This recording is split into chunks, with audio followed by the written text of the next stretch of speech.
5000 वर्ष पहले भगवान श्री कृष्ण ने अपनी लीलाएं की थी, तभी से यहाँ पे ये स्थान बने हुए हैं। ललिता सखी जी का और भगवान का विवाह हुआ था यहाँ पर। ललिता सखी जी का और श्री कृष्ण भगवान का विवाह हुआ था। आप देख रहे हैं ये महावर के निशान है सभी लाल लाल, और पूरे पहाड़ से ज्यादा आपको इस एक पत्थर पर फिसलन मिलेगी। हाँ, ये तो है प्रभु, पहाड़ पे फिसलन है। हाँ। क्योंकि ये पुराने समय की मेहंदी के निशान है। बिल्कुल उसी समय के मेहंदी के निशान है ये, जब स्वयं भगवान ने लीला करी थी यहाँ पर। जय जय श्री राधे। मैं कृष्ण गोपाल शर्मा स्वागत करता हूँ आपके अपने चैनल सहज माधुरी में।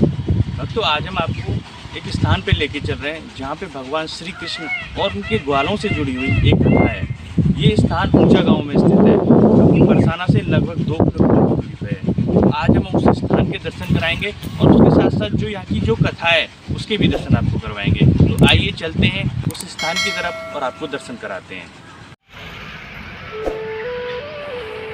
ये बहुत ही सुंदर स्थान है जिसके दर्शन आप कर रहे हैं, ऊंचा गांव में स्थित है।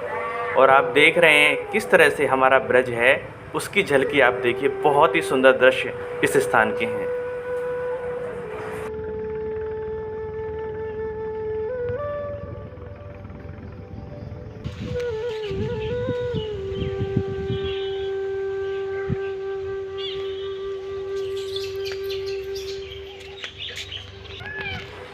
ये जो कुआं आप देख रहे हैं बहुत ही प्राचीन कुआं है और इस कुएं का पानी बहुत मीठा है।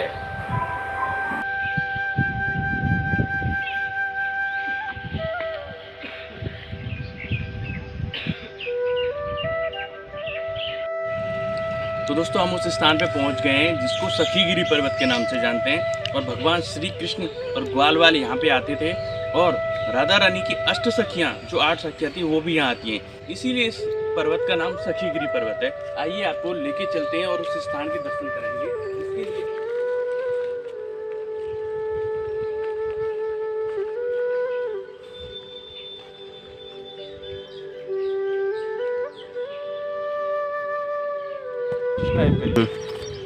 ये देखिए कितना सुंदर दृश्य यहाँ पे है। ये ऊंचा गांव में स्थित है, और जो आप चोटी देख रहे हैं ये अटोर पर्वत है, जहाँ पे श्री राधा रानी की जो सबसे प्रिय सखी थी ललिता सखी, उनकी ये चोटी है। उनका मंदिर यहाँ पे बना हुआ है ऊंचा गांव में। तो यहाँ से उसके भी दर्शन आपको हो रहे हैं। आइए आपको उस स्थान पे लेके चलते हैं जिस स्थान के लिए आज हम आपको लेके आए। ये देखिए बहुत सारे पशु पक्षी, मोर, बंदर यहाँ पे रहते हैं इस निर्जन जंगल में। बहुत ही सुंदर स्थान ये है। ब्रज यात्रा में भी इसका उल्लेख किया गया है। रमेश बाबा जी की जो पुस्तक हैं उनमें भी इन स्थानों के बारे में वर्णन किया गया है। तो उस स्थान पे चलते हैं और हमारे साथ पंडित जी हैं, पंडित जी से भी जानेंगे। राधे राधे पंडित जी। राधे राधे भैया। पंडित जी, ये जो स्थान है इसको हम किस तरह से जानते हैं, इसकी क्या कथा है और उसके दर्शन हम करना चाहेंगे? तो प्रभु, ये जो है सखीगिरी पर्वत है और इस जगह को बिहावला के नाम से जाना जाता है, इस स्थान को। हाँ, बिहावला जो है ये यहाँ पर जो है ललिता सखी जी का और भगवान का विवाह हुआ था। यहाँ पर ललिता सखी जी का और श्री कृष्ण भगवान का विवाह हुआ था। ये आप जो देख रहे हो ये सिंहासन है, सामने राधा रानी जी विराजती हैं, और राधा रानी के सामने ही जो है ललिता जी का और ठाकुर जी का विवाह हुआ है। अच्छा। हाँ, ये ऊपर सामने राधा रानी और विशाखा सखी जो कि कमई में विराजमान है। हाँ जी। वो दोनों सामने बैठती हैं, और इन सीढ़ियों पर खड़े होकर शाकाचार एक ग्रंथ है जिसका उच्चारण किया जाता है, जिसके द्वारा ही ठाकुर जी का और ललिता सखी का विवाह मान्य होता है। ठाकुर जी कृपा से उस विवाह को पढ़ने का सौभाग्य हमें प्राप्त होता है। ये ललिता सखी के वंश के पुरोहित कहलाते हैं हम लोग। तो ये कब होता है? अभी भी होता है ये विवाह? जी हाँ, हर साल अब भी होता है। भादों के महीने में शुक्ल पक्ष में वामन द्वादशी आती है। अच्छा। राधा अष्टमी के ठीक 4 दिन बाद। अच्छा। उस दिन नंदगांव से यहाँ बारात आती है, और जैसे हम घर में विवाह करते हैं इसी प्रकार से स्वागत होता है। और दाऊ जी के सामने ही जो है भगवान की सगाई होती है ललिता सखी के साथ। रास होता है, रास होने के बाद उन्हें इस जगह पर लेकर आया जाता है। यहाँ पर फिर उनके फेरे होते हैं। फेरे की लीला पूर्ण होने के बाद फिर आगे देह कुंड पर जाते हैं वो। अच्छा। जी हाँ, और इसी के बगल में ही फिसलनी शिला है जहाँ भगवान बैठकर खेला करते थे। आइए उसके प्रभु दर्शन कराते हैं आपको। दोस्तों हम आपको दर्शन कराएंगे फिसलनी शिला के, जैसा कि पंडित जी हमें बता रहे हैं कि यहाँ पे फिसलनी शिला भी है और ये बहुत ही सुंदर स्थान है। भगवान श्री कृष्ण से जुड़ी हुई कथा यहाँ पे है। आइए पंडित जी। ब्रज में जगह जगह पे भगवान श्री कृष्ण ने अपनी लीलाएं की थी, उन्हीं लीलाओं के दर्शन हम आपको करवा रहे हैं अपने चैनल ब्रज माधुरी के द्वारा। तो दोस्तों अभी तक आपने हमारे चैनल को सब्सक्राइब नहीं किया है तो सब्सक्राइब जरूर करें और हम आपको उस स्थान पे लेके चल रहे हैं।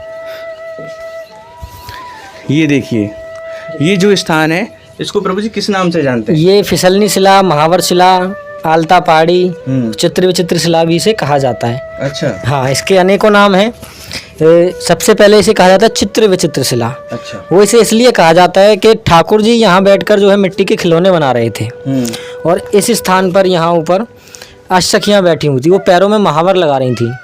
तो महावर जब लगा रही थी तो हाथ से महावर का जो बर्तन होता है वो हाथ से छूट गया, तो महावर का पानी यहाँ से फिसलते हुए ठाकुर जी के पैरों में आ गया और ठाकुर जी के पैरों में से होते हुए ठाकुर जी यहाँ जो खिलौने बना रहे थे उन खिलौनों में चला गया।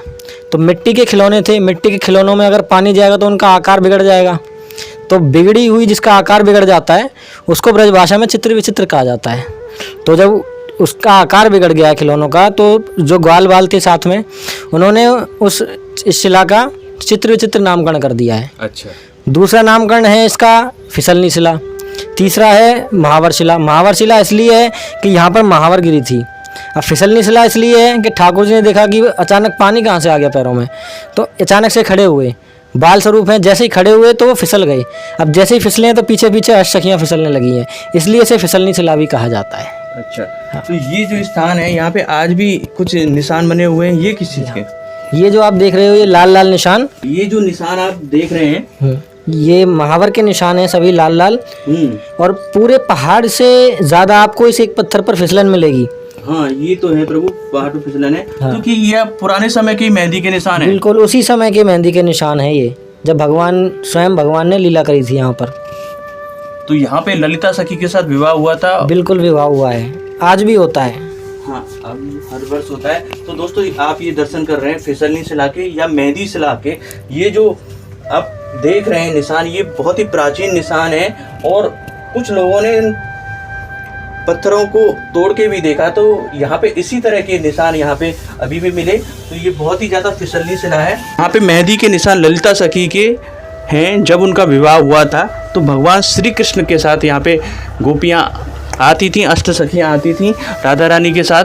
5000 वर्ष पहले भगवान श्री कृष्ण ने अपनी लीलाएं की थीं, तभी से यहाँ पे ये स्थान बने हुए हैं। और ये स्थान इस चीज़ को दर्शाते हैं कि भगवान श्री कृष्ण ने अपनी लीलाएं यहाँ पे की थी ब्रज में, और वो आज भी इसीलिए सुरक्षित हैं कि ताकि लोग भगवान पे विश्वास करें कि भगवान ने सचमुच में अपनी लीलाएं की, भगवान ब्रज में रहे और अपनी लीलाओं को करते रहे। तो बहुत ही सुंदर सा ये स्थान है जिसको फिसलनी शिला के नाम से हम जानते हैं। आपको ये वीडियो कैसा लगा आप हमें जरूर बताएं, उसके लिए आप हमें कमेंट करें और हमारे चैनल को ज़्यादा से ज़्यादा